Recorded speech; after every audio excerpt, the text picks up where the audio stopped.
This conference will now be recorded. So as you saw, the meeting is being recorded. And it looks like everybody is doing as we've expected. So commissioners will generally try to keep their cameras on so it's kind of clear who the members are. If audience members are trying to get our attention to speak up, they can turn their cameras on or unmute to get our attention. So I guess we can get started. So are there any changes to the agenda?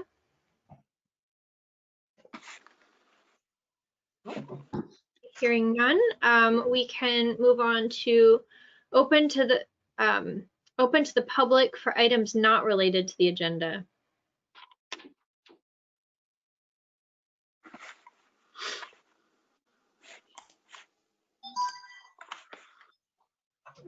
Okay, so I'm not hearing anything from the audience. I'm not seeing anything in the chat.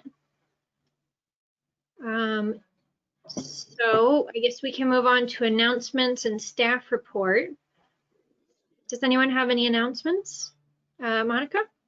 I just have three things to put out there. First of all, Monday, November 30th at 6 o'clock is the convening of housing committee members in all of Chittenden County via Zoom. We talked about that in the housing committee meeting, and it sounds like it's going to be very helpful. So yeah, that's Monday, and I'll be sitting in on that. Also, I had the first time to visit the new connector that, relatively new connector between South Village and Dorset Farm, and it really is nicely done. There's a very wide bike and pedestrian path next to a 2-lane connecting road. It looks really nicely done, and to me it's the perfect example of where wildlife crossing signs would be really valuable. So I just wanted to put that plug in again. If there's anything we can do to ask for wildlife crossing signs right there, but it's very nicely done. The last thing I just wanted to mention is that I had reached out to the other paper to ask them to reconsider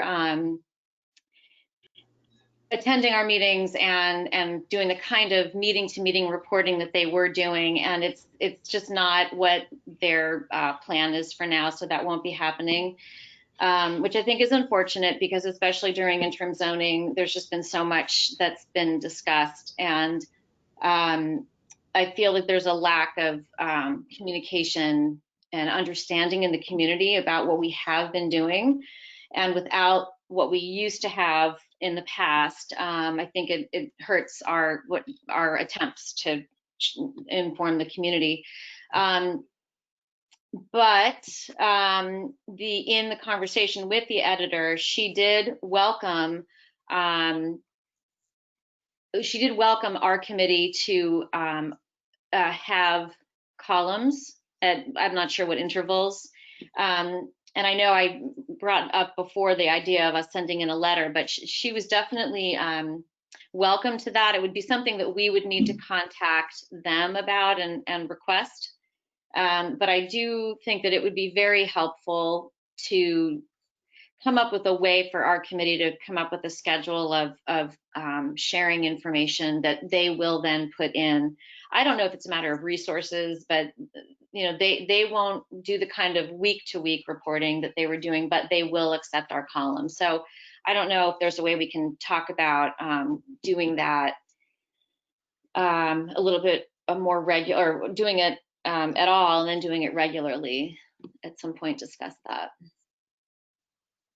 Yeah, Monica, I think that's a really good point. I mean, Miranda and others on the other staff have done a really great job of covering our meetings, and since that's not happening anymore, I think it does make sense for us to have like a real conversation about how to have that happen again. So it feels like it might be something to put on an agenda just so we can kind of get feedback or suggestions. I think I might reach out to the city council and see if they have suggestions. I know that they do have a column of, you know, that the counselors kind of trade back and forth on.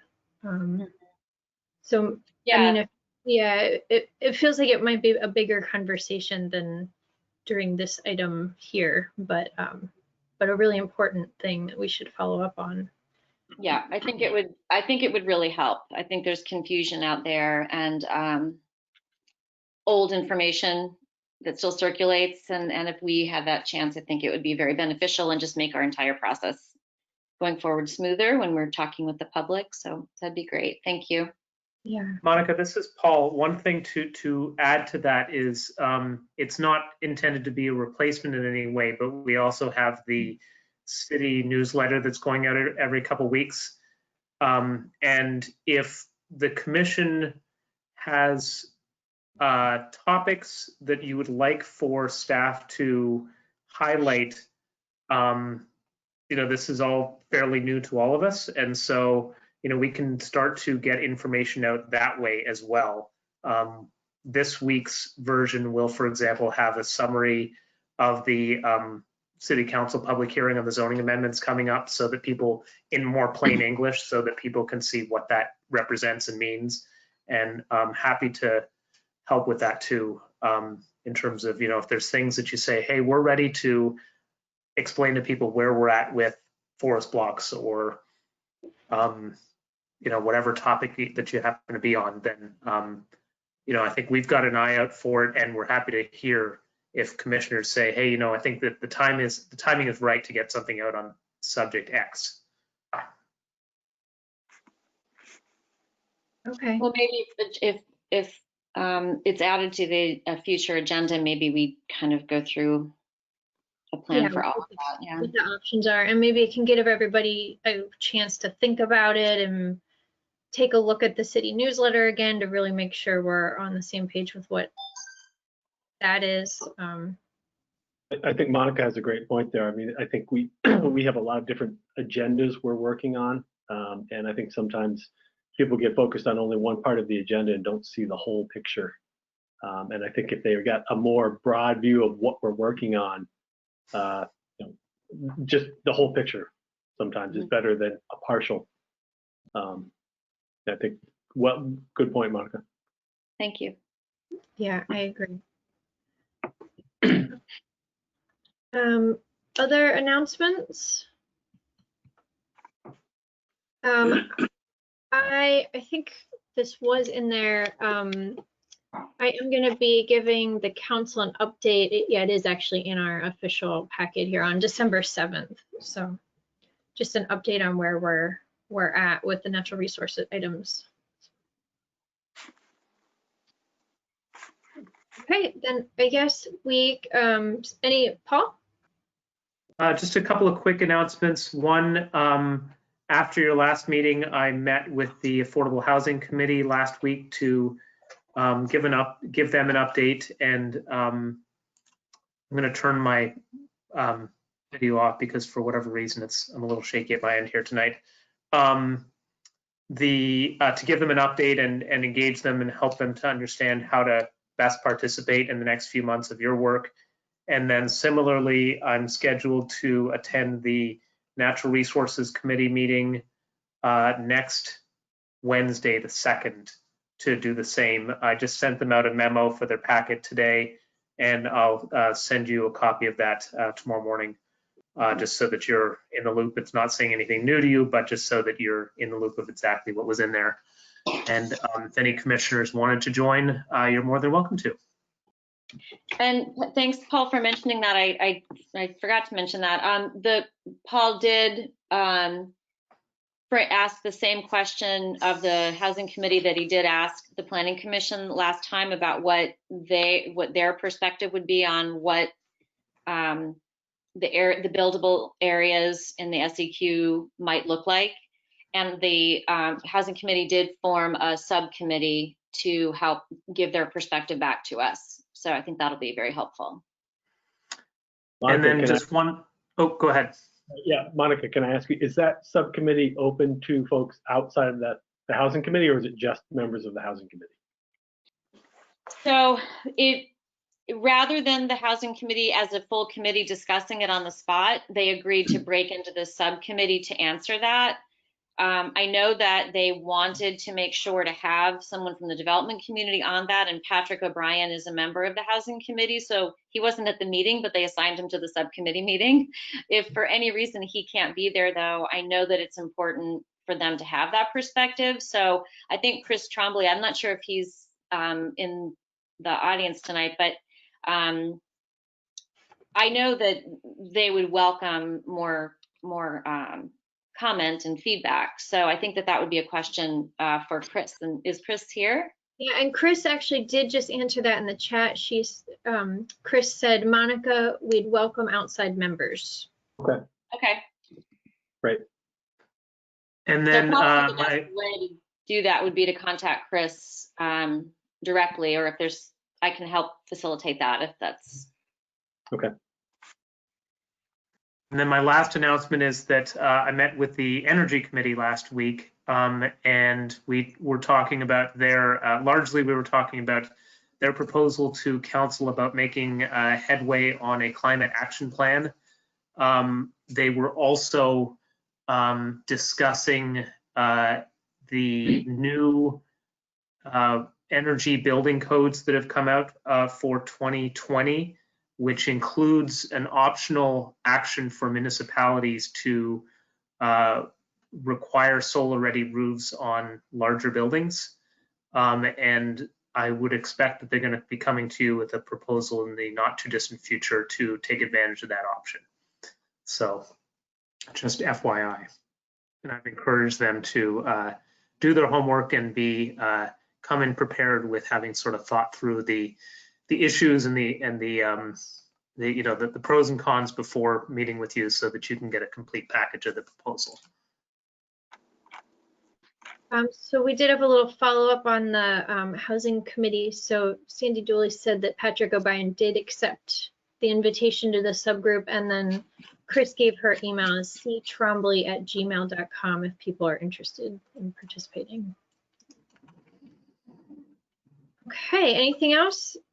Okay, so we can move on to our agenda item 4, which is a work session on the land development regulation amendments, starting with the habitat blocks and connectors. We had a few items from the last time we had spoken, and staff prepared a great memo, which Paul has some of it up on the screen there. Yeah, so we've been getting a fair amount of feedback about what to do now that you have your mapped habitat blocks as prepared by Arrowwood, and now that you went through in October and identified what you see as the lines, the edges of that, how you want to allow, or in what manner you want to allow, if any, future modifications to that for individual projects in front of the Development Review Board. And I know initially back in the spring, there were a couple of options laid out there about doing a contribution to the open space fund and/or to doing a trade somewhere else in the habitat block if you did a habitat assessment. I think you've probably heard a lot of the same feedback that we've heard, which is that it's a little bit, having the line set is a challenge, and having the line be something that has to be evaluated by somebody is also a challenge. And so I wanted to lay out to you a few different options. You could pick all of these, some of these, or none of these, and something else about how you want to have the habitat blocks be looked at on a case-by-case basis when it comes to an actual development review. So I'm happy to go through any of these, but I think that I tried to put them as succinctly as possible. And these are just intended to sort of stimulate your thoughts and help come to a conclusion on this subject area, because I know it's one of the remaining sticky wickets on in Article 12.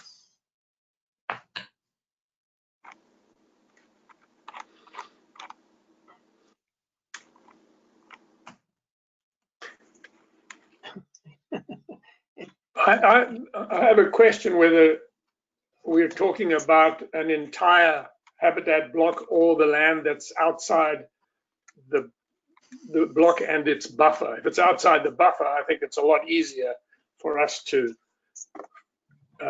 figure out what can be done. If it's inside the buffer or inside the block, which we are trying to preserve, that's much more difficult. Michael, do you mean that sort of inner 300 feet, the core of it versus the outer portion? The core is the core, and you don't want to do anything with that. But there's a buffer around the core, and if you encroach or build in that buffer, that's no longer a buffer. So, you know, it's lost its value. We either have a buffer, which I think should be no build, or we don't have a buffer, and then you're building right next to or developing right next to the core. Right, and I guess this could apply to either. In this memo, it represents the edge of the line that you drew. So in most cases, that means the outside edge of the habitat block and/or buffer as you're describing it. Yeah. Ted, you were. I think the point has been raised by several people. I know Vince raised it about the magical line that's created, and as I say, I keep going back and forth on this, and you know, Michael raised the point about the center, for instance, of the habitat block. Well, it may not be exactly the center. It might be, you know, 50 feet on the edge, and the other side would be 400 or 500 feet. But we're sort of presuming, you know, the habitat should be right in the dead center of that forest block. So they're sort of confusing, and I think what probably really is needed is someone professional in each case to really determine really, in fact, where that habitat block is, where the center is. So so the landowners can't say, well, you've just arbitrarily done this circle around it and that's it. I don't know. Well, we would need to know where the buffer is, where the buffer line is as well. Mm-hmm. So Monica? I would just say, I mean, I'm obviously very much a proponent of protecting the core, but that said, the definition of the core is simply, you know, it itself is not a precise place on a map. It is a way of defining enough space that there is protection, and to me, it can be movable as long as that's possible. So I think that giving flexibility, especially if something can be immediately replaced, like in option 2 and perhaps even option 3, I personally think that still keeps the core connected to itself, even if it shifts. Because yeah, it doesn't have to be a circle. So as long as the core, the definition as Arrowwood presented it, can be met, because it's not a circle. It's just that there is this enough distance for the habitat to exist without being right up next to something. And if it has to change its shape, that shouldn't be an issue as long as the block is still connected. So to me, the way that options 2 and 3 are worded make support that protection to me. So Bernie, go ahead, Bernie. Just had to unmute there. So I agree with Monica. I mean, as I've said in several meetings, that the lines that Arrowwood drew are, you know, somewhat arbitrary and not ground truth. And so I absolutely agree with having a little bit of wiggle room and flexibility. And I actually like all the options. To me, they're kind of stepwise. You know, you can you know, do some minor tweaking on the site under option 1. Under option 2, you can exchange a little bit more, and then in options 3, 4, and 5, you really get into allowing to have somebody go out and do a full-blown assessment and you know, tweak things more. And so I kind of think that all the options are pretty good. Like I said, I think that Arrowwood's interpretation allows for some wiggle room and doesn't have a lot of ground truthing to it. And I've also expressed concern about invasive species on the edges too. And so this, approach, options 1 through 5, I think allow a little bit of flexibility and latitude that's needed, as opposed to a hard line on a map that was based on a drive-by. And, I think the option 6, which is maybe implied, is that a landowner could use the line as drawn, or these other options.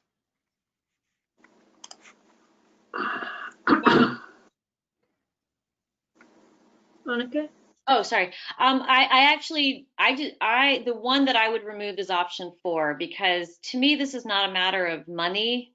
It's just a matter of keeping the blocks protected. And if they change shape, whether it's within the parcel or someone else's neighboring parcel, that still is keeping the block protected. But buying one's way out of it, to me, is where that harms the core. And I personally wouldn't support option 4. Option 5, I think, has to be a fair thing to do, because if there is, I think the conservation PUD is going to be very, very beneficial. So I do like option 4. It's just option 5. It's just option 4 that I would prefer not be there. Not sure how others feel about that. Duncan? Yeah, I was just going to echo Bernie. I completely agree with what Bernie said. I think giving some wiggle room is good, because that Arrowwood, again, it was a windshield study, and I think when you get on the ground, reality may be a little different. Monica, you have a good point though. Could we take option 3 and 4 and combine them into something? I don't know if do you want to eliminate the TDR option altogether? I understand not having the pay into the open space, but would you eliminate the TDR option?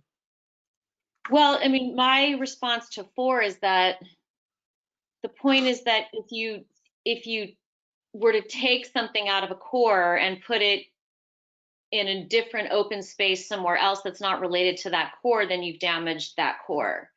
Whereas if you just, shift the shape of the core, that can still work. So to me, option 4 is saying it's okay to take some of a core away as long as you put it somewhere else unrelated to it, and that is what deteriorates the quality of the core. That's how I'm reading option 4. So I would take, I'm all about trying to find ways for TDRs to be resolved as well, but to me, option 4 is the one that can deteriorate the cores, and I just don't support that one. Okay, Bernie, did you?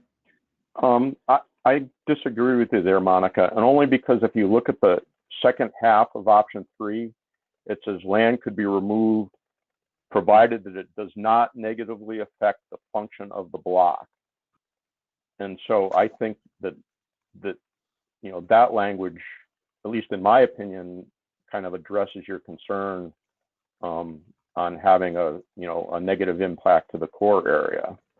And I do like the idea of having an on-site an off-site option for TDRs. So anyway, in my opinion, your concern is addressed by the second half of the language in option 3 that says you're not going to negatively impact the function.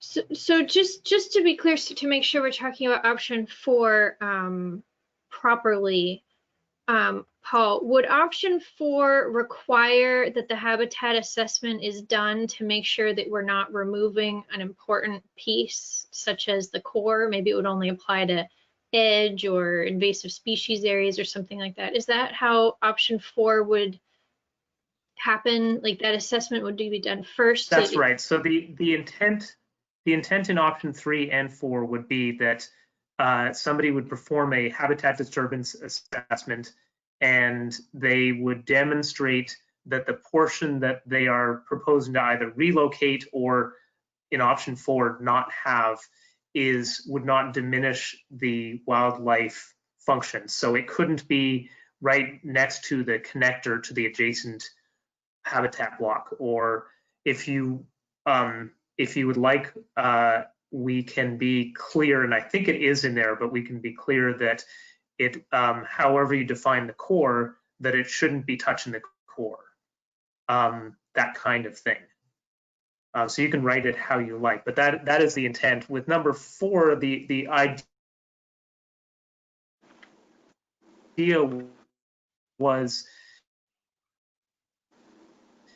that's the one option where if you...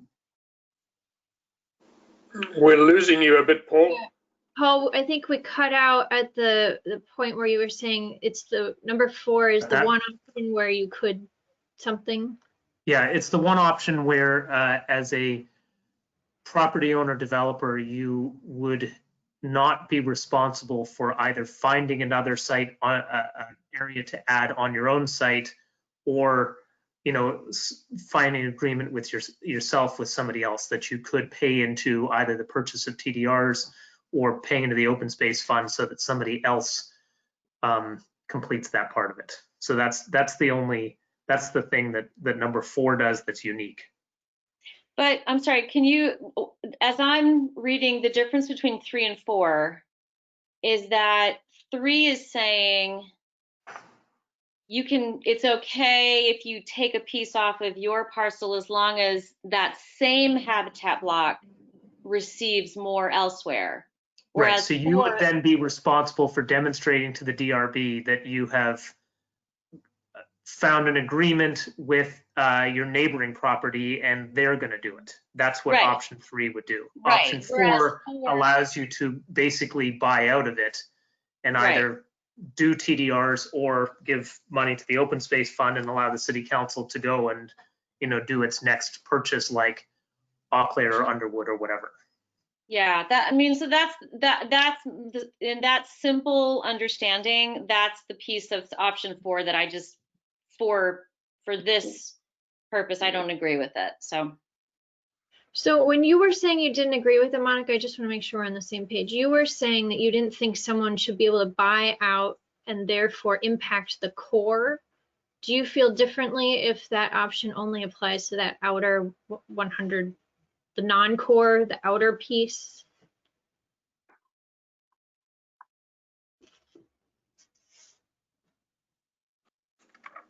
And you don't need to answer right this minute if other people have. Basically, no, I don't agree with that. I mean, again, I think shape shifting is fine. I'm because it is fluid, and an animal is going to find in the tree. That's shape shifting is fine, but decreasing, absolutely, to me is the problem. And if one person does it, then the next landowner can do it, and so can another landowner. These habitat blocks are crossing multiple parcels. So where does it stop? Who gets to do it? Who doesn't get to do it? So I think it just will create confusion and potential problems down the road. I think we're putting a stake in the ground saying this habitat block is this size, and we may not have the exact parameters correct, but therefore it can change. But the acreage, the amount of space, needs to continue to exist as this resource. And so option 4 to me is enabling the resource to diminish in size. And that's the part that doesn't seem like it's protecting it to me. Anyone else? Michael, you had your hand up? Yes. I have a problem with the whole idea that we can just move habitats around. That's not a realistic thing to do.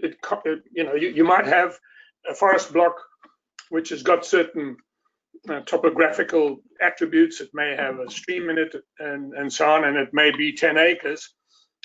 And replacing it with 10 acres of forest somewhere else doesn't mean it will have the same resources that wildlife needs to be in that habitat. You can't just move things around, and you can't replicate the topography of a forest, of a habitat block from one place to another. I mean, that would be like engineering it. I just don't see how we can, as Monica used a good phrase, shape shift. You can't just move habitat blocks around. Yeah, you know, another way to resolve this. yeah, Michael, I think that's a good point. And, you know, I would agree with you, except for a property owner wouldn't be able to remove habitat that's in like our water resource areas. So if it overlapped with any of the stream buffers or the river corridor, you know, those areas are already protected. So they couldn't remove a wetland or river buffer piece because those are protected separately. What they could do is move around on the property potentially. But I think the reason that I agree with having some flexibility in the exact line is that, you know, some of these spots are kind of marginal edge habitat anyway. Like if you actually look at the mapping, you know, it's not, the line isn't perfect. So especially when there's a, you know, a qualified biologist, like a habitat evaluator that would be looking at it, like it feels like it could be okay to move it around, not losing any, but move it around based on that assessment. Because we know we wouldn't be removing any of the riparian pieces because they're separately protected also. Monica? Just an example I would give to that is the exercise that we just went through in the last meeting or so, where we were, you know, cutting off fingers of the different parcels.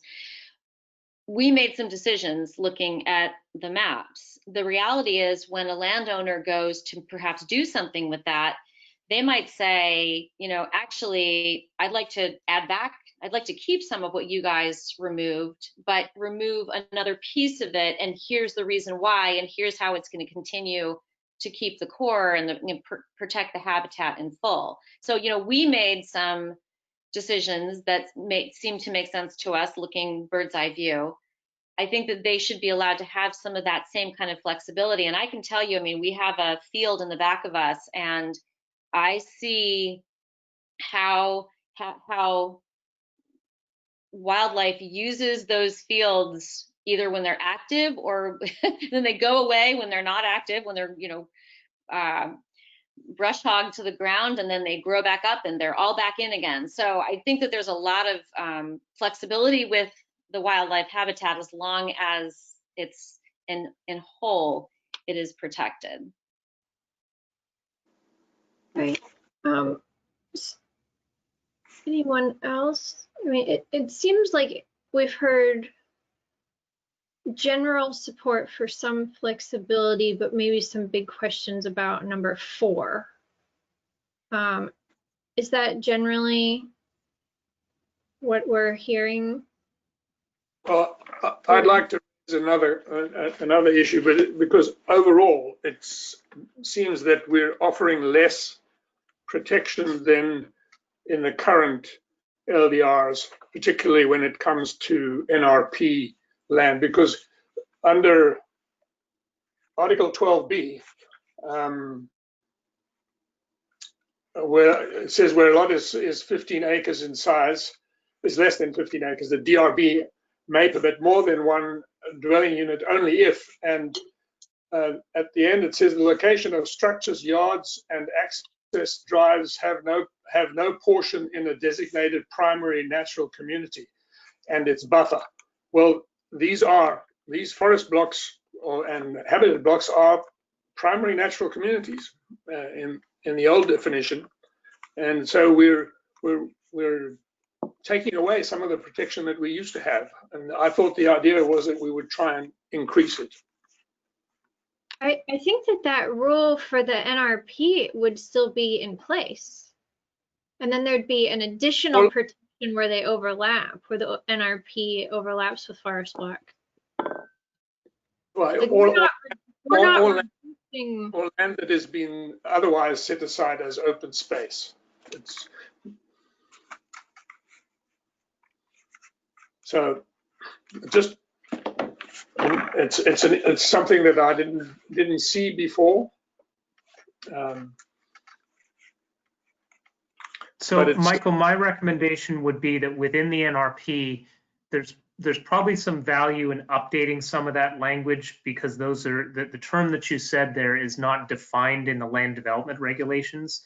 But I think that the intent, as Jessica just said, would be not to make things less restrictive in the NRP. In fact, the language that I shared with you last month tightened up the NRP somewhat to talk about setting a small building envelope so that it's clear that you can't have a 6-acre personal ball field in the middle of the NRP just because you happen to own the land.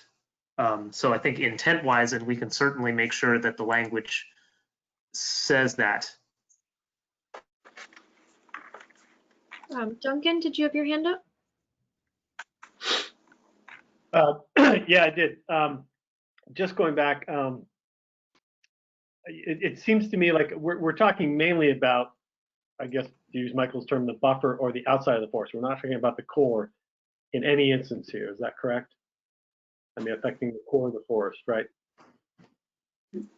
That's my understanding. We're only talking about outside the core. Mm-hmm. I thought we were talking about including the core. Like the core isn't a Well, set shape. It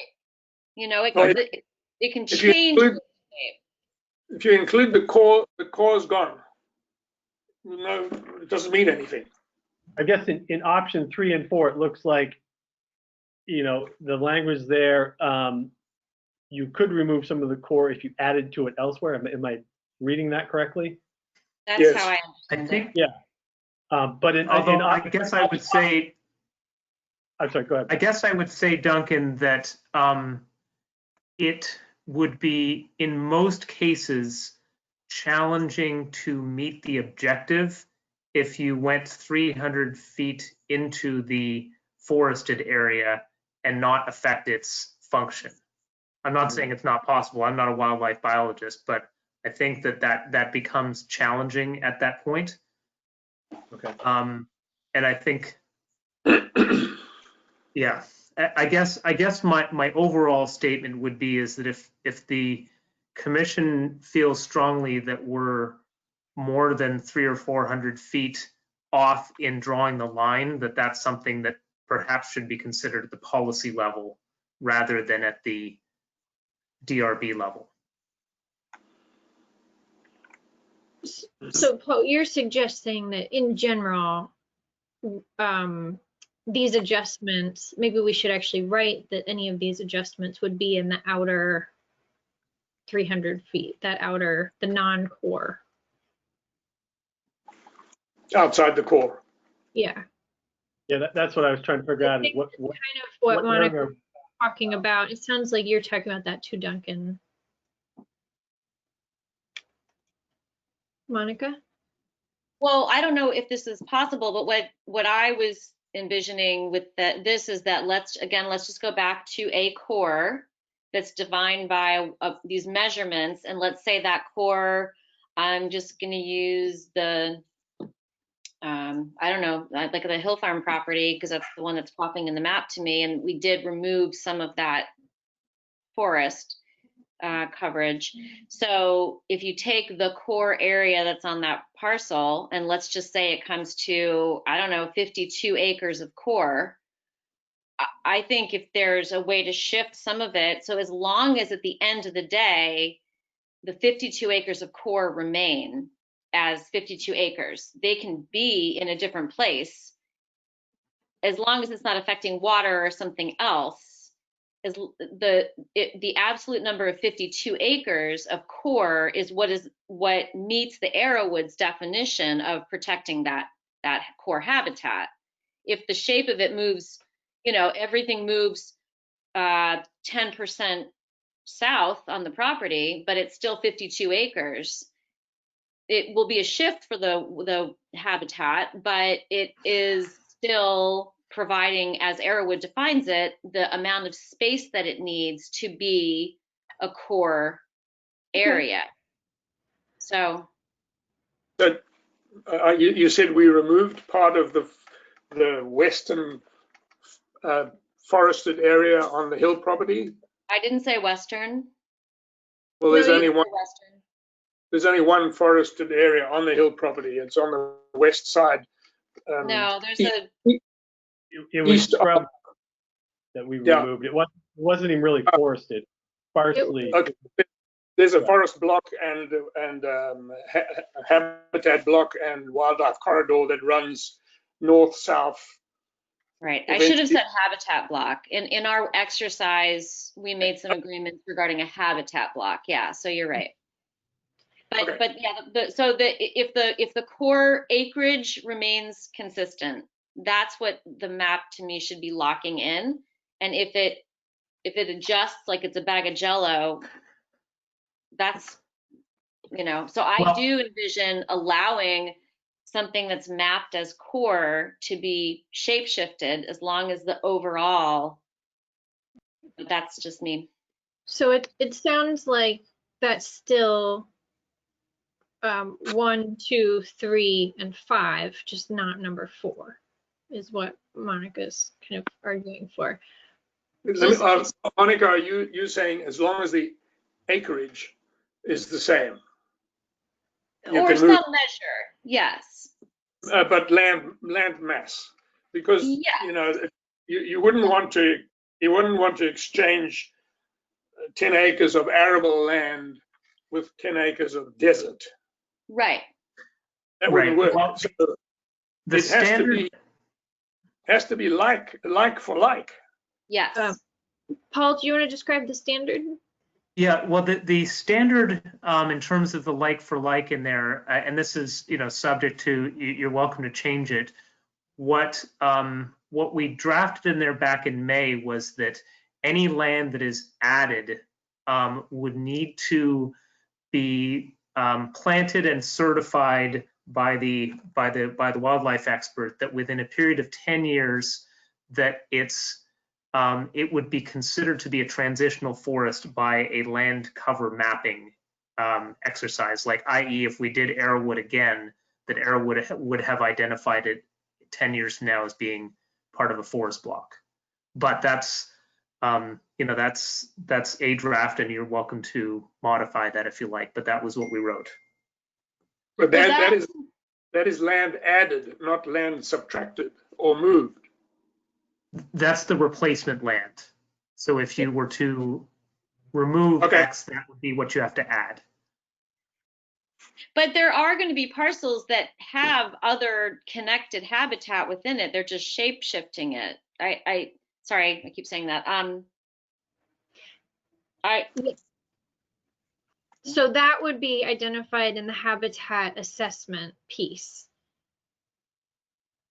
And then if it wasn't good transitioning forest already, that's the added piece, then there would need to be this planting plan to get it there.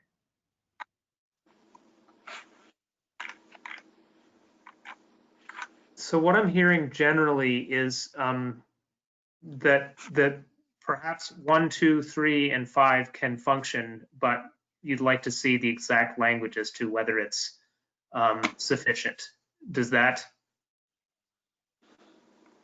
capture it? Yeah.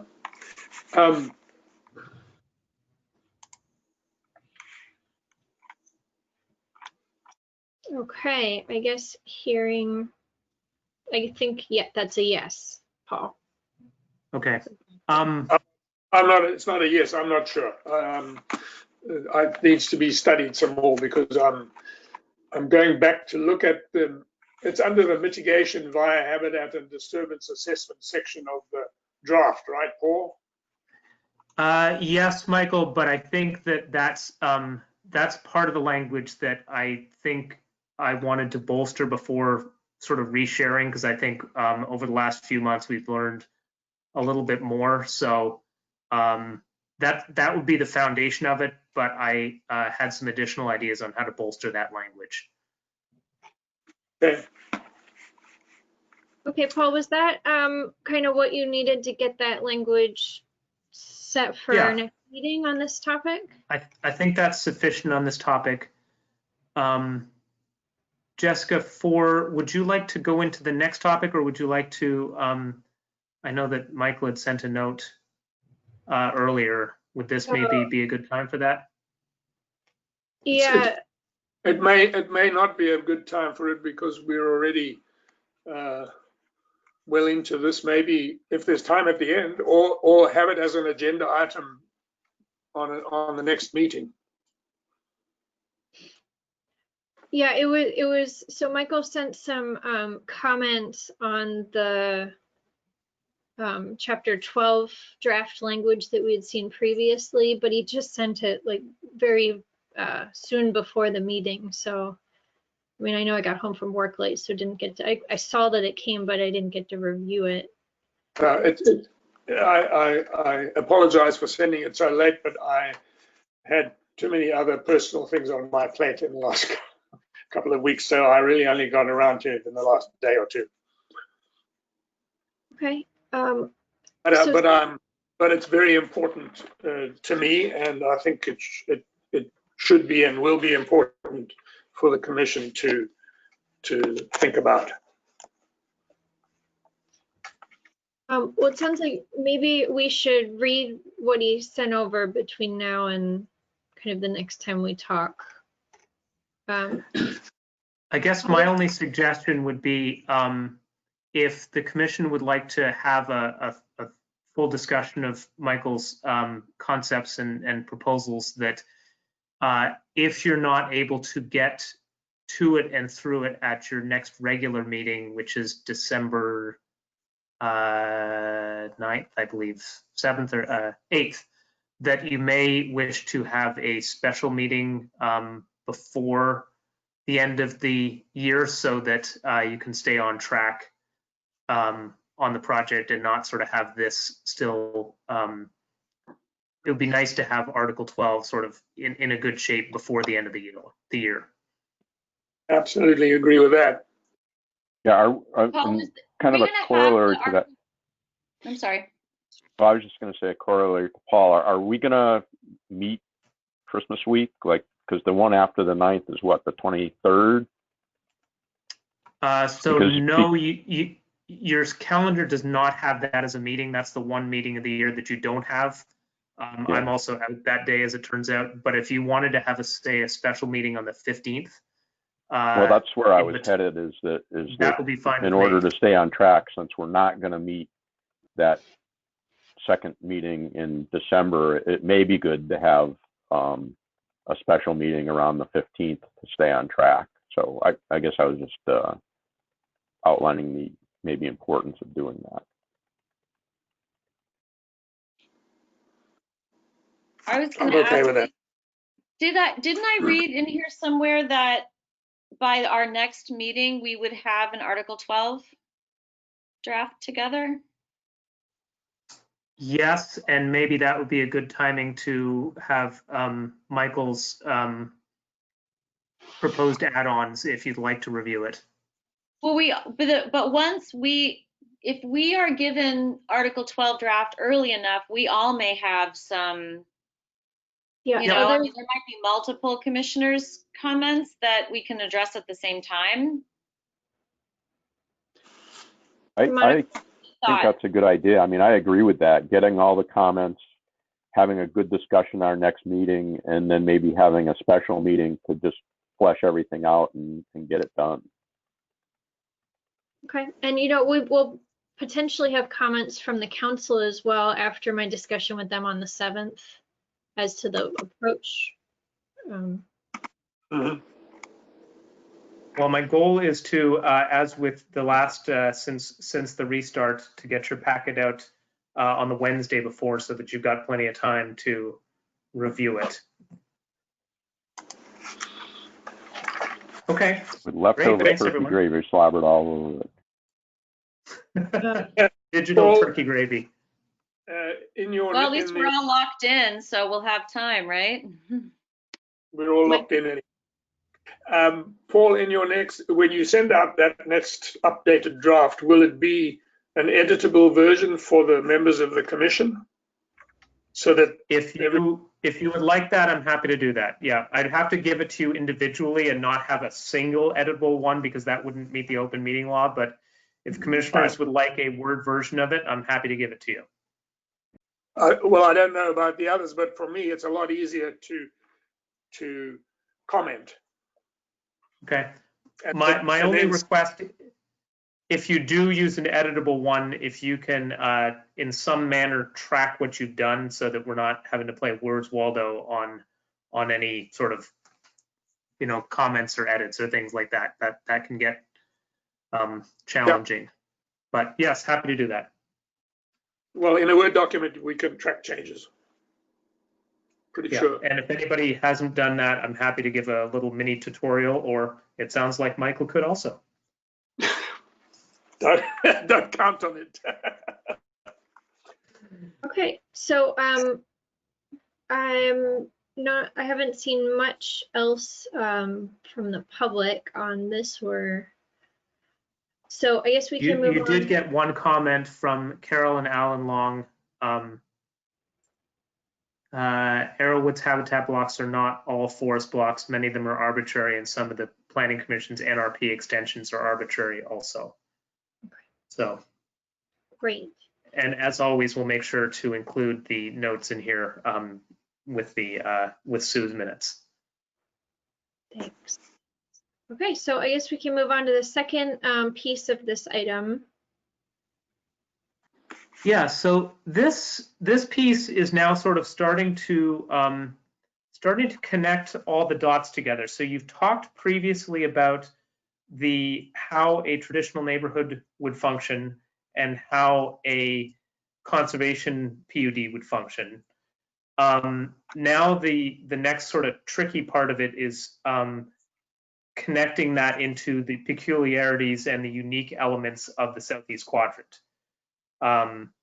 For example, elsewhere in the city, there's a minimum density of, say, 4 units an acre or 6 units an acre or whatever, excuse me, a maximum density of 4, 6, or 8 units an acre. And there's a single zone in which to build or not build. In the Southeast Quadrant, the density is 1.2 units an acre. And as you know, TDRs are used to connect it in. And so staff did some work to try to flush out the subject area here, both in terms of what would a conservation PUD look like, especially in the many circumstances where property is both in the NRP and in a development district, and then what do you do with TDRs themselves? As I alluded to in an email that I sent you just before the meeting and that I can share the results of, we did an analysis of basically every parcel of 3 acres or more in the Southeast Quadrant to try to figure out, roughly speaking, what would their development potential be. And the objective there was to make sure that your conservation PUD and your traditional neighborhood are achieving something different from one another. The traditional neighborhood is intended to make sure that you've got a strong neighborhood design associated with it. The conservation PUD gives a break on some of that because you're conserving more land. But if our finding was that in many cases, because of the existence of the NRP, you actually wind up with nearly the same amount of land in either a traditional neighborhood that excludes the NRP or a conservation PUD that allows the NRP to be counted, in which case you're basically not achieving any more conservation, but you're not having any of the design elements included. So our recommendation was to separate them out a little bit more, and I can talk about it in more detail if folks want.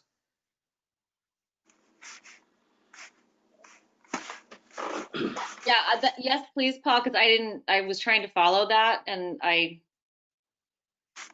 more clarification would be helpful. So let me give an example. Imagine a 10-acre parcel or a 100-acre parcel, it doesn't really matter. Let's say of those 10 acres, 6 of them are in the Natural Resource Protection District and 4 of them are in the neighborhood residential district. That's pretty common for a number of properties all around the southeast quadrant. In the example of a traditional neighborhood, PUD type, you would exclude the NRP land, and so you would build your traditional neighborhood on the remaining 4 acres. So And you would use all the build. Paul, we missed a little bit of that. You said for traditional neighborhood development, we would exclude, and then you got cut off. Oh, okay, sorry. I just turned the camera off again. So in a traditional neighborhood, let's say you've got your 10-acre parcel and 6 of it is in the natural resource protection district. Assume that there's no other natural resources on the property just for the sake of making this an easier conversation. So in a traditional neighborhood, your TND rules would apply to the remaining 4 acres, and all the things that you've talked about would apply, and they would have to meet all the subdivision standards and lot sizes and blocks and all that kind of stuff. Then imagine that same parcel and they have the option of being a conservation PUD. Well, in a conservation PUD, you would get a break on some of those standards related to blocks and lots and all that kind of thing. But you would be only having to conserve 1 more acre in order to achieve that, because you would have gotten potentially, if you included the entirety of the parcel, 6 acres from the NRP and 1 acre otherwise. Staff is recommending that if you want to draw a clear distinction in the purposes between what a TND is supposed to achieve, which is to be focused on building a neighborhood in the developable areas, and a conservation PUD, which is intended to achieve the maximum amount of conservation possible while accommodating development, that you, since they're both proposed to be options, that you make the conservation PUD apply only to the non-NRP part of the property. That way, what you would get is somebody would have the choice of either being a traditional neighborhood and building on the 4 acres, or being a conservation PUD and conserving 70% of those remaining 4 acres. Now, I know that the numbers there, it's become such a tiny parcel that it's not really functional, but imagine that's instead of a 10-acre parcel, that's a 30-acre parcel. So in that example of 10, 6, and 4, what is the maximum density? Well, if you went with the traditional neighborhood, it would be, the maximum density would be the density that the building types allow, which is, when I ran the numbers, and it works out to be similar to what the southeast quadrant currently allows on average as a whole. So a little bit more than 4 units per acre, generally speaking, but more on the actual buildable land, because you're allowing more compact housing types. And I can send that over to you guys tomorrow morning on what that summary showed. So, but using your example of the 6 in the NRP and 4 in the neighborhood, Yep. what you're saying came out to about a 4, that's 16 units. Because it's 4 units within those 4 acres remaining. Well, no, it becomes, well, let me look it up here. Hang on. There's also currently there's the affordable housing density bonuses.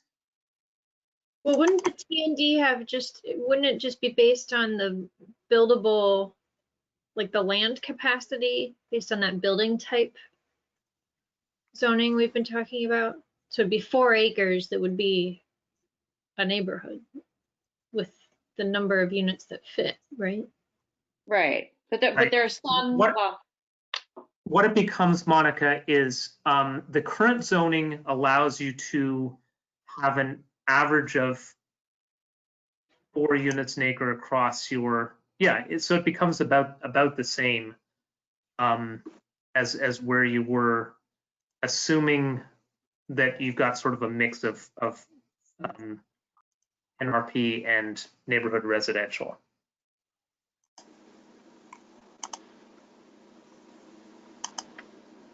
All right, the density question threw me there for a minute because I was trying to start to understand just the acreage piece of it. Right. Well, this first part of the conversation, what I was really trying to focus on is if the commission is interested in drawing a clear policy distinction between what you achieve in a conservation PUD versus what you achieve in a neighborhood, traditional neighborhood. That's really what my analysis showed, that the way to achieve that would be to have the conservation PUD base its conservation amount on the non-NRP, because otherwise you wind up getting pretty similar development potential on a number of properties either way. But in one of those cases, you're sort of not requiring a lot of the design principles.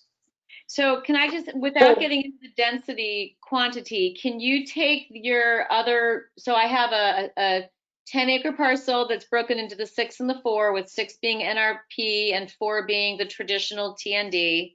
And then you said if you do the same thing, then you're going to end up with more of like a 7 acres of conserved to 3 of buildable. And that's kind of like then just being able to build without the neighborhood structure. So what would that 10-acre, if we then only had it on the 4 acres of buildable and 70% of that having to then be conserved, then what you're talking about is being able to build on 1 acre, leaving 9 acres as the conserved land. In that example, yes, in which case most likely somebody would not choose to be a conservation PUD in that case then. But, you know, I guess bring that same number up to a 30-acre parcel, and instead of being, you know, 20 and 10, it's 15 and 15, and then it starts to become a little bit more of something that somebody might choose to do.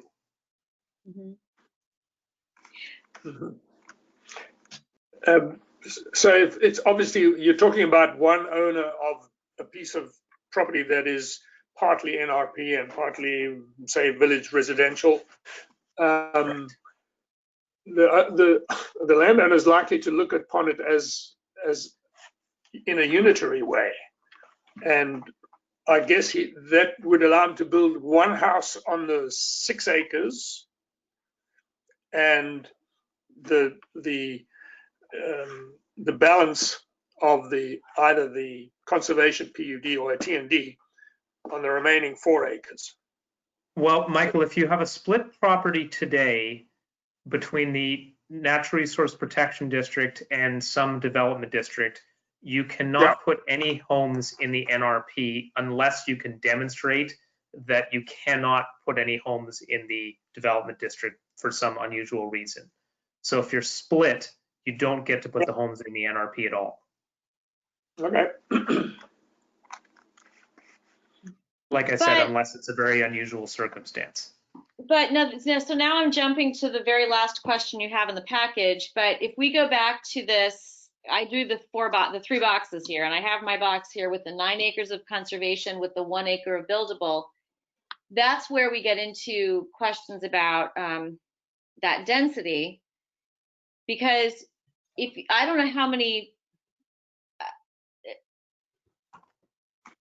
I would still like to know how in a 9 acres of conserved and 1 acre of buildable, which is an extreme, how much would we be willing to allow that 1 acre?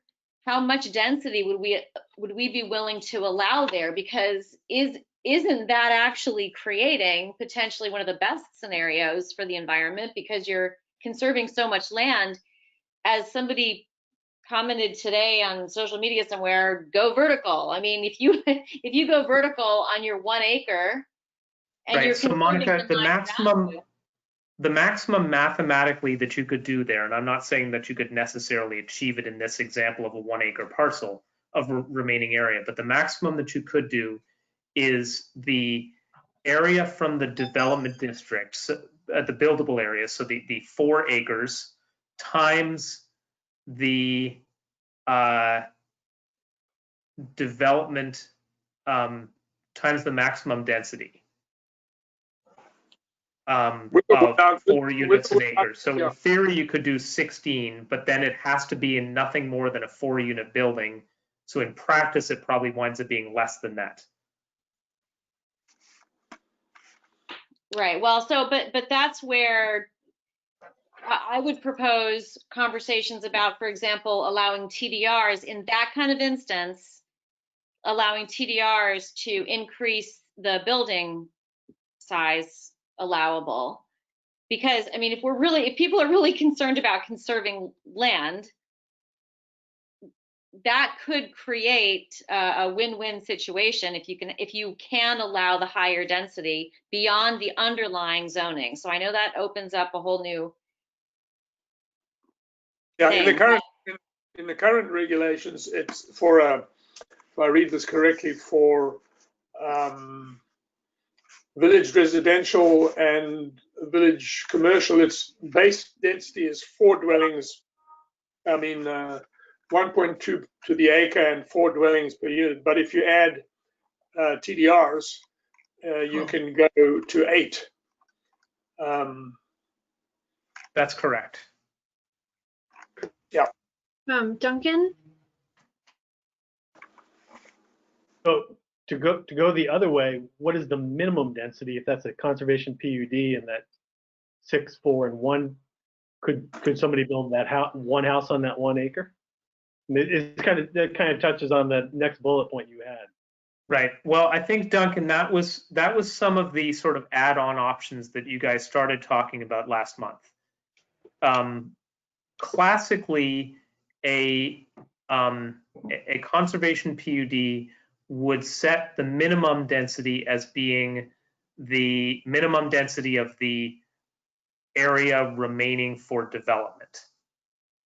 So the 1 acre times the minimum density of 1.2 units an acre in that case. You could, as a bonus structure, essentially, incentivize somebody to do even more conservation. Maybe instead of 70%, they do 85% conservation by eliminating certain restrictions. So you could say there is no minimum if you choose to conserve 85%, and we'll let you do a longer dead end street than would otherwise be allowed in the city. You could start to eliminate more city rules if you want to incentivize even more conservation. Why don't that's you just up to you guys.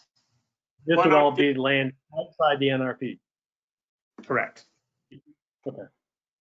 So imagine somebody had 30 acres of developable land of outside of the NRP, and 70% of that is 23 acres. So you're left with 7 acres of buildable, or 6 acres of buildable, something like that. You could incentivize them to go down to 3 acres of buildable by allowing them to do those estate type lots that you had talked about. Of, maybe you don't you allow more than 3 homes on a dead end road, which is what your current limitation, or 3 lots on a dead end road, or we currently severely limit the length of a dead end road. You could allow for 1 as long as they're not doing an incursion into natural resources. There's things that you could open up if you wanted to incentivize even more conservation.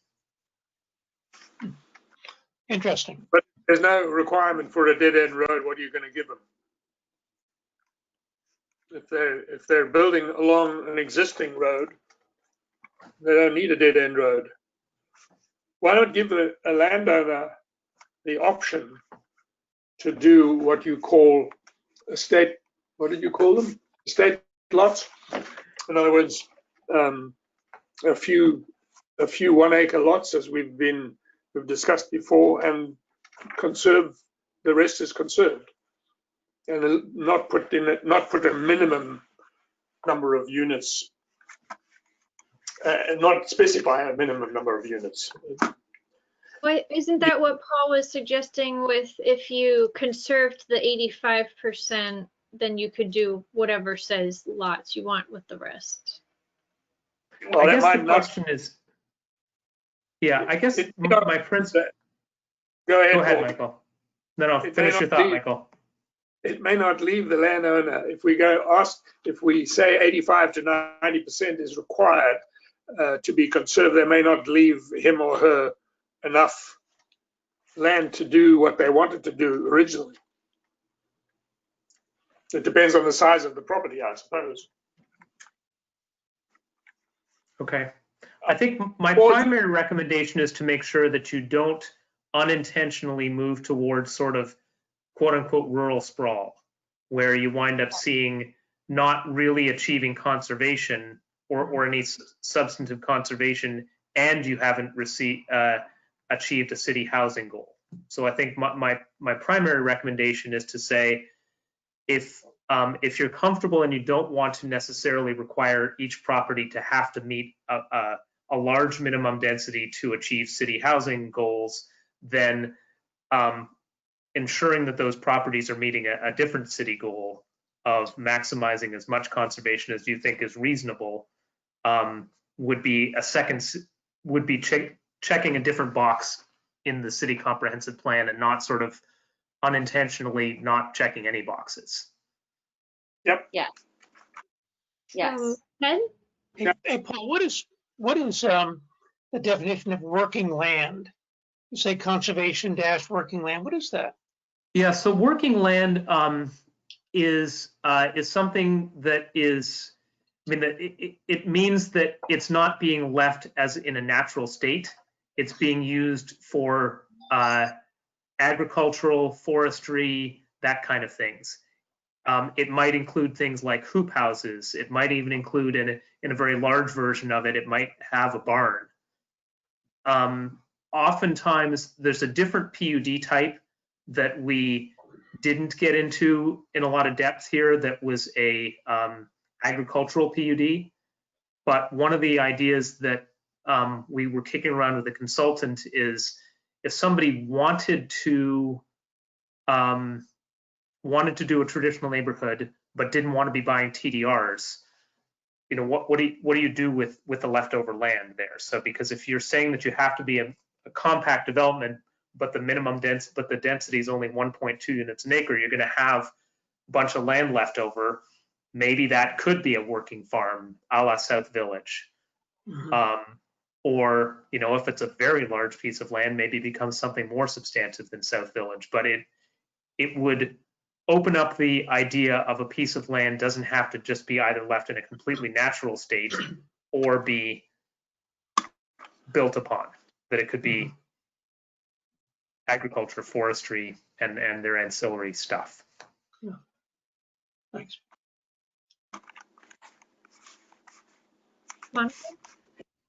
So I completely agree, Paul, with, I mean, it's taking some of the rights, I guess you'd say, away from a landowner who may have 10 acres and may have wanted to divide it evenly to make, you know, lots for their families, whatever, having equal size parcels. But it does work to the city goal, and I think helps infrastructure and does provide the conservation on the land. So I completely support that. On the other side, though, I would like to have the conversation about, for not everyone is going to want to develop a neighborhood. There are going to be people that want to just conserve their land and want to save it for their families. And okay, maybe they wanted to spread the houses out, but okay, they'll build them closer to each other and they'll still have their land.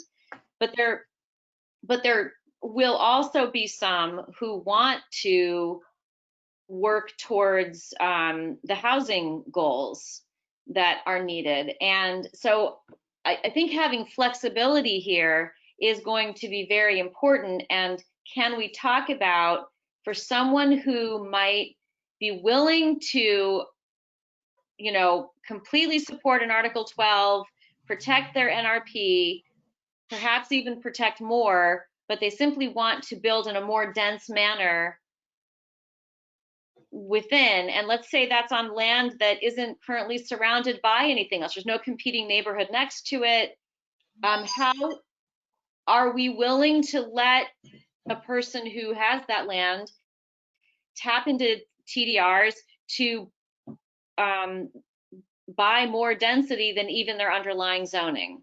If, as a result, it is providing more conservation, you know, how far can we consider going in that direction? Because I do think So we need Monica, to. I guess I would say that's what the traditional neighborhood development, the TND, would do in the southeast quadrant. So it would allow you to, for the areas that are designated, that after Article 12 is complete and after the NRP is done, it would allow you to build a TND neighborhood.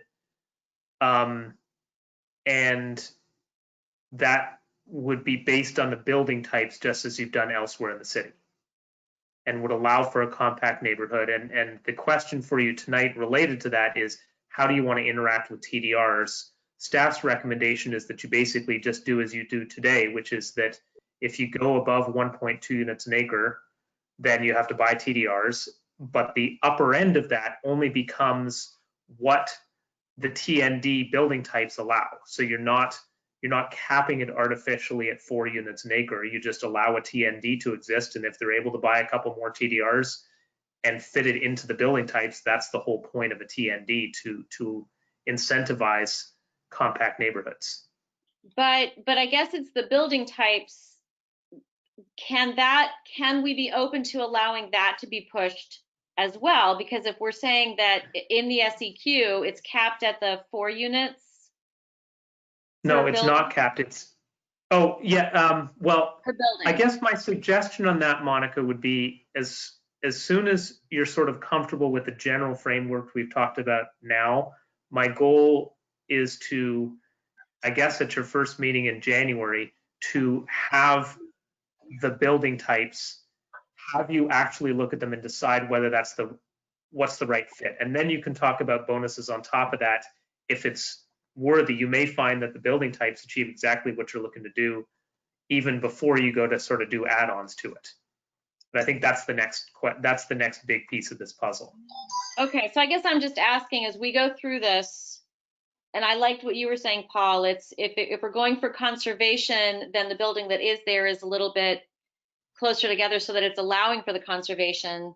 And then on the other because there will be landowners that want to conserve their land. And then on the other spectrum, for those landowners interested in contributing to housing affordability, finding the ways to make that as productive as possible for that cause. But both of those extremes, if we can just keep and that I think in mind. Michael's point from a few minutes ago of it needs to still be achievable for somebody who wants to do a handful of lots, that it's not going so far as that it's a unpalatable option for them.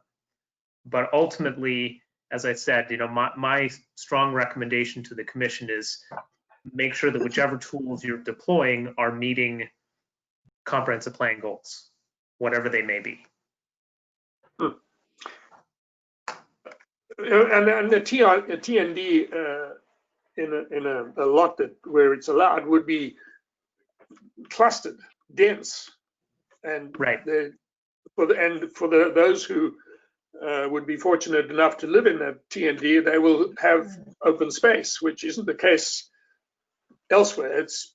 If it's not in our PUD plan, as the old ones weren't, these new TND PUDs would be a lot nicer to live in because they're compact and clustered and not spread over the whole lot. Right. So, and with the master plan in place, they would need to be considering their surroundings as well. Yeah. So I might be jumping ahead, but your last question under general in your document, is this too early to bring that up? No, go for it. It's the question about base density and hazards. And I'm glad you put it in here because I keep on getting tripped up on the math. I'm a math person and I get tripped up on this. So if we go building type in the TNDs, it says build as much as you are able to with the correct or with the approved building types. So why does this question even then come up in a buildable? It comes up in the following way, Monica.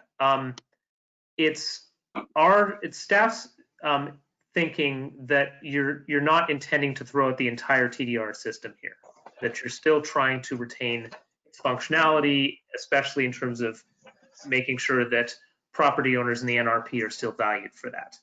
So the way it would work is that you're right, the maximum density in a traditional neighborhood is set by the building types. However, those zoning districts that are receiving areas, the neighborhood residential, still have a TDR cap of 1.2 units an acre.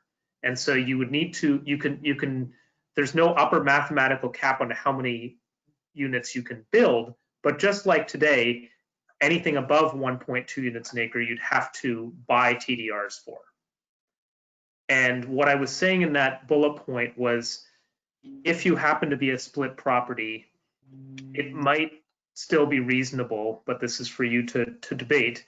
It might still be reasonable to be able to transfer the entire 1.2 units per acre from your on-site NRP or from buying one, rather than to diminish their value further below as the TDRs that you were able to purchase and apply. Because the effect would be, if you said that you don't get to count, say, wetlands on your property, you'd have to go buy more TDRs, which isn't a problem, it just costs more, in order to achieve your traditional neighborhood. Does that make sense? Yeah, if I'm understanding you correctly, then I am a supporter of including hazards in the TDR density calculation, because to me, those lands and those landowners are protecting a resource for the greater good, and they should get credit for that and not have to go buy somebody else's TDR to build where they can. So if I'm understanding what you said, then I would be in support of the base density include the hazards. Specifically in the NRP though, so this may be like on Shelburne Road or something, wouldn't apply the same way, right? We're only because talking. There are TDRs there. So this is really just a TDR discussion only. So it's really for the purposes of TDRs only is really what we're talking about here. Okay, Duncan? I agree with Monica. I think it goes back to, I believe Vince Bolduc put this in his letter about the property being devalued if you take that out of the equation. And I feel pretty strongly that that's not fair to the property owners. That's land they pay taxes on. It's land that's theirs. They're not going to be able to build on it, but they should still get some credit for it. I strongly agree with that. I'm agnostic because when the landowner bought it, he knew he couldn't build on it. It's a lake, or it's a wetland, or it's a bog, or a swamp. So I've got mixed feelings about it, but I think on balance it would be fair. I sense that most of you think it would be fairer to include hazards in the calculation of the land available to be sold as TDRs. Yeah, but I think it was good to bring it up and really make that clear, because I think there's been some questions back and forth, and I think Paul does sum it up pretty well. It's been the foundation of the SEQ for 30 years, and that's not always a reason to just keep something, but in this case, it seems like good policy.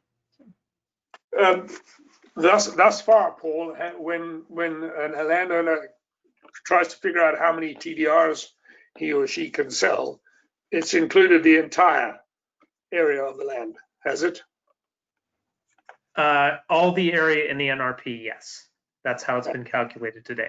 As a practical matter, I would say, Michael, that oftentimes they align it with good agricultural soils, because then they can also conserve that land for Act 250 purposes and agricultural mitigation. So it's actually oftentimes chosen fairly good land to do that. But that's sort of outside of our control and jurisdiction. So I didn't mean to go too deeply into that. Yeah, but my 12-acre lot has 6 acres of hazard on it. Does that mean I can only sell 5 TDRs, or I can sell 10 TDRs? Currently, you can, if you had 10 acres of land in the NRP at 1.2 units an acre, you can sell 12 TDRs, regardless of what's on that land. It's actually If it's 0.8 1 acres of wetland, right? Regardless of whether it's wetlands or other. Okay, that clarifies it. Monica? Can I make a communication point, though? I think that it's significant for us if we decide to include hazards in the density allowable, because what it's communicating is that we place such a great value in protecting that hazard that we accept that building higher density where it's safe is important. It's so important that it's saving that hazard. And to me, that is where this balance comes in that has become more and more clear to me. And yeah, I guess how I would describe that, Monica, is a little bit different than that. I would say it's not that you're having higher density as a result, it's that you are choosing to value the fact that their land became NRP and return some economic value to them, regardless of whether that land was developable or not, because it was quote unquote downzoned 15 years ago to become NRP. You're not you're not increasing density, you're just allowing that land's inherent density to be used to transfer elsewhere. Right. So you're right. I shouldn't have used the word density. What I meant though in it is that we are protecting that hazard is so important that we accept that on the buildable portion, we understand that it will be more dense. I can't say density. Well, again, it's not that it will be more dense. Again, Monica, it's not that it would be more dense on the buildable area. It's that somebody who happens to have a split parcel would be able to use more inherent density from their property rather than to having to buy as much of it from someone else. Yes, I think it helps. Your density, again, in the buildable area remains the same. It's just where you get your TDRs from. Right, but is the example. South Point used their own NRP. Correct. TDRs. So using South Point as an example, they use their own NRP. Let's say 5 acres of that had been wetlands. In order to achieve the neighborhood, they would have had to, and you didn't allow the wetlands to count, then you'd have to take that 5 acres and have bought it from somebody else, even though they didn't build on that area. Let me go back to the 1.2 acre. What I'm trying to say is we recognize that protecting that hazard is so important that it is therefore important, acceptable, necessary, and welcome for on the buildable land lots not be 1.2 acre. We understand it is acceptable for lots to be smaller, closer, where they are going to be built because of the important savings that they are providing to the hazards. I think that's what I'm trying to communicate. That's where I think there's a community misunderstanding. I think we're talking about it's important because of the value we're giving to the owner of the land on which that hazard resides. We're talking about two different things. Talking about buying density with TDRs and the value of the property from which the TDRs are sent, and the value of that property to calculate how many TDRs are available includes the hazards. But I'm also talking about Right. the balance in the community of understanding that by allowing density to be assigned to a hazard, it is yes saying we will do that to protect that hazard and therefore allow in the buildable area smaller I, lots, closer clusters. No, Monica, I think you're conflating two subject areas here. we're So not, you we're don't not, get to transfer density. You get to transfer TDRs from a we're hazard. not assigning density. We're recognizing the value of a hazard to the owner of the hazard. We're not transferring density to that property.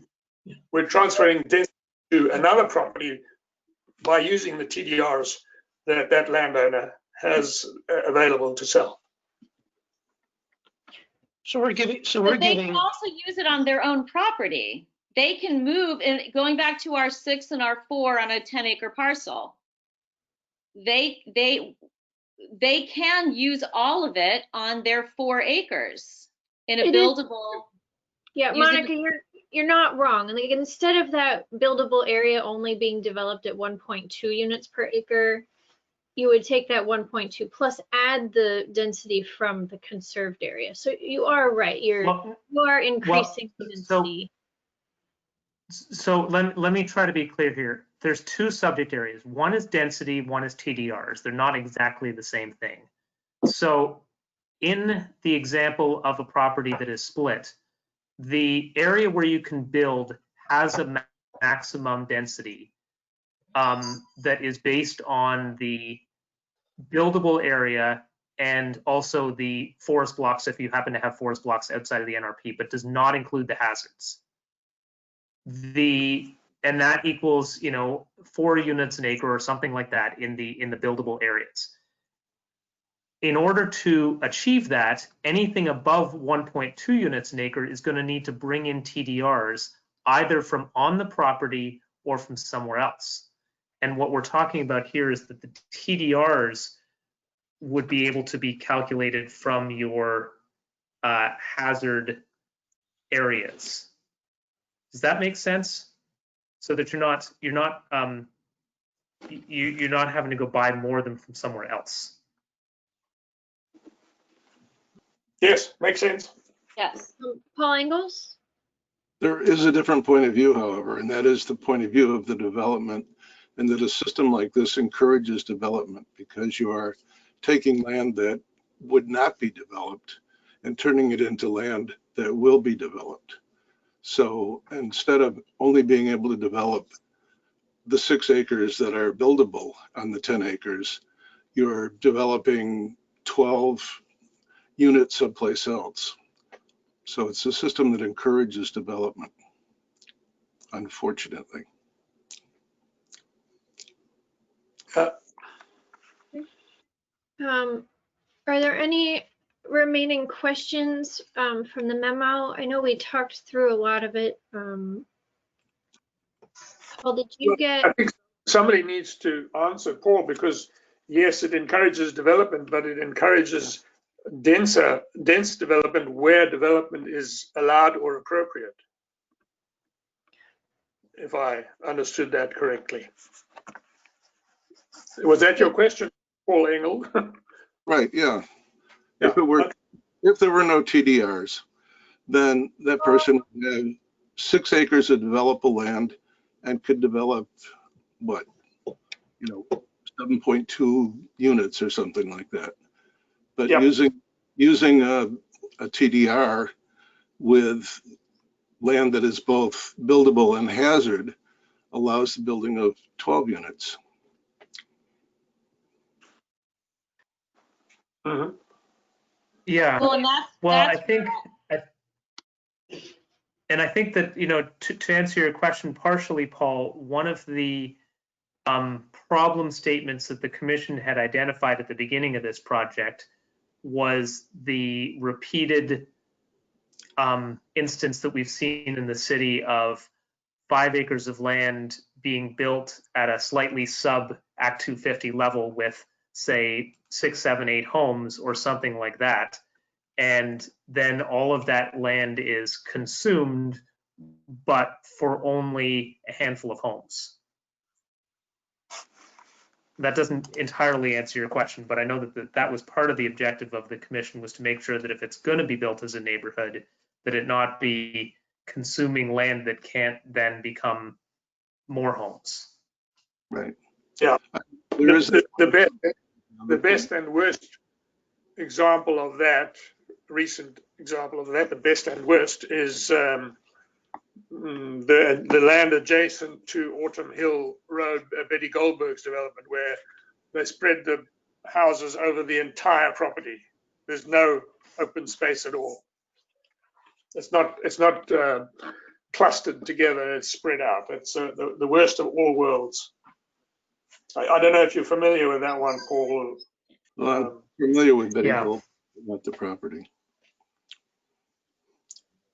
Yeah, I think that that's an interesting challenge, Michael. That one doesn't, I don't believe there was any land in a natural resource protection district, and so they built it across the property.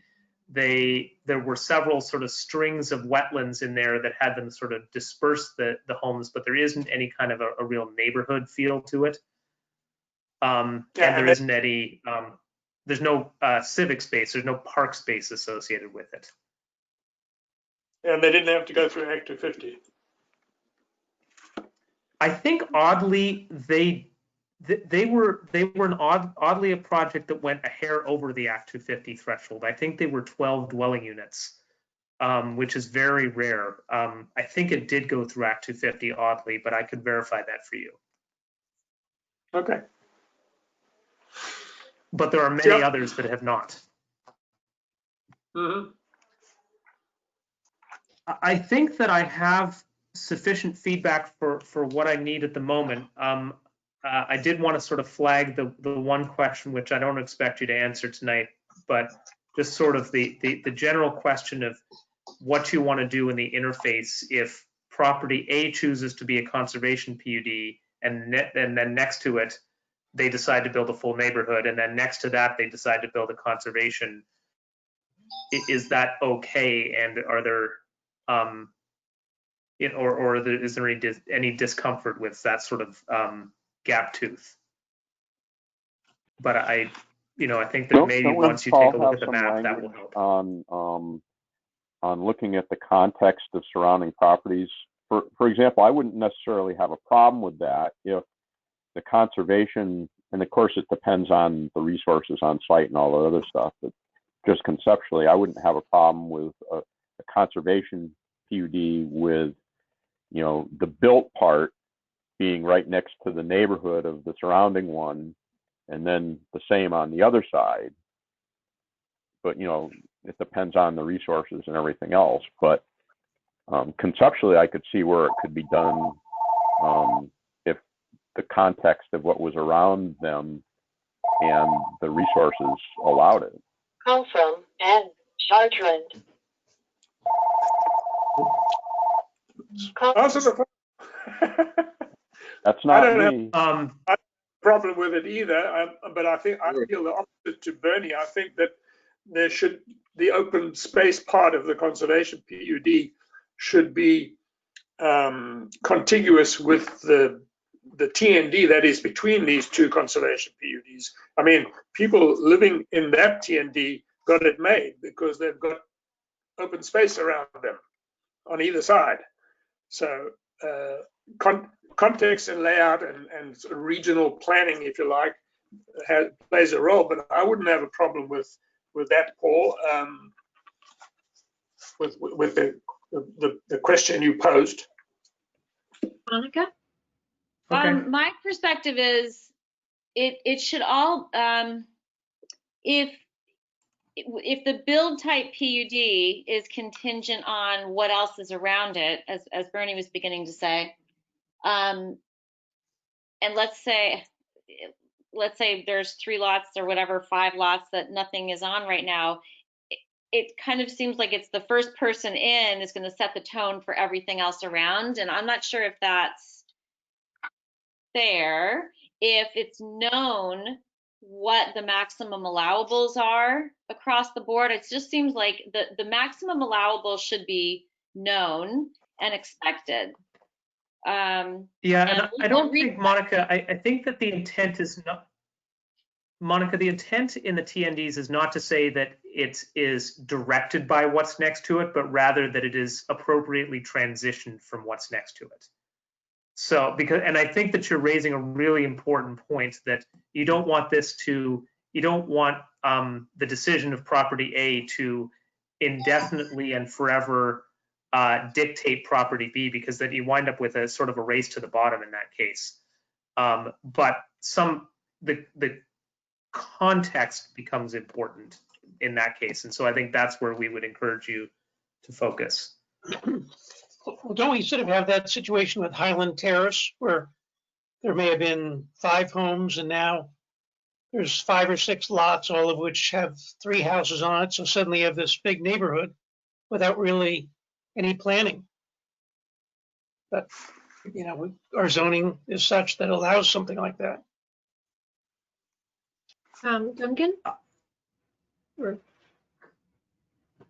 My response to that, Ted, I think would be, I think that taking a look and deciding whether that's the kind of sort of infill that is challenging to the city or that supports city goals, it is a really valuable conversation for the Planning Commission, because I think that that's, you know, it's a little bit of a unique circumstance in the Southeast Quadrant where you've got these sort of relatively narrow but not that narrow lots. But it's the same issue that will eventually be questions in places like the Chamberlain neighborhood, where there could be infill, and whether that's the kinds of neighborhoods you want to be supporting or not.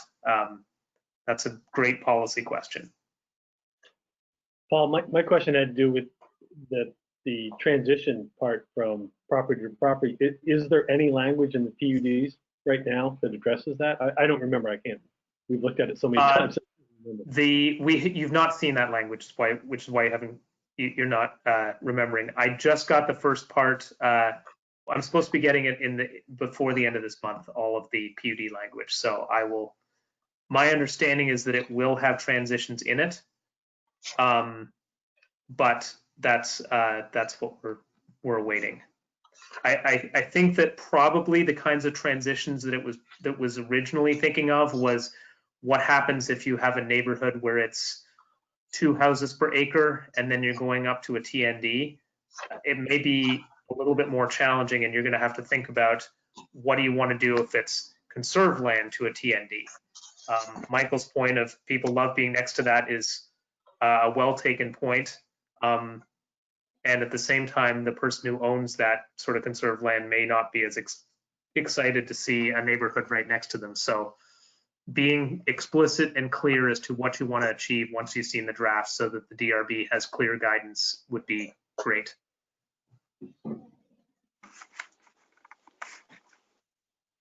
So we have a comment in the chat from Sandy Dooley. She's asking if we've addressed the, well, has the commission weighed in on the inequities of low density versus higher density from the perspective of like taxes, and how much like a lower density property pays in on taxes versus like a larger property? And, you know, we have not specifically weighed in on that. And, you know, you could, I think it would be good if everybody read the whole question, and all the questions will be, and comments are going to be in our minutes.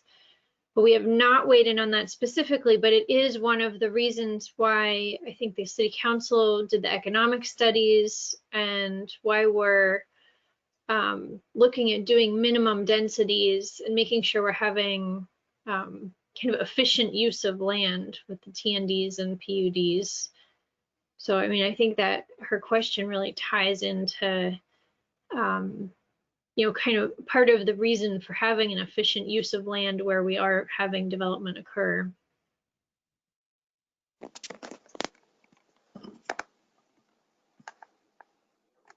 Any other questions or comments or input from anyone? Oh. Monica? I'm sorry, so to Sandy's question though, how could we become familiar with that kind of information as a commission? The tax distribution specifically. And is it within our purview to be? So I'm happy to have a chat with our assessor on this question to help find out a little bit. And I would say, yes, it's in your purview because ultimately land use planning is for the overall health of the city, and the tax implications of decisions, which ultimately leads to city services, leads to viability of ability to maintain roads long term is very much in the wheelhouse of the Planning Commission. And did the city council's financial evaluation, was that completed? I completely lost track of that one. Yep, and I'm happy to send a link for folks. It wasn't necessarily talking about sort of quote unquote estate lots.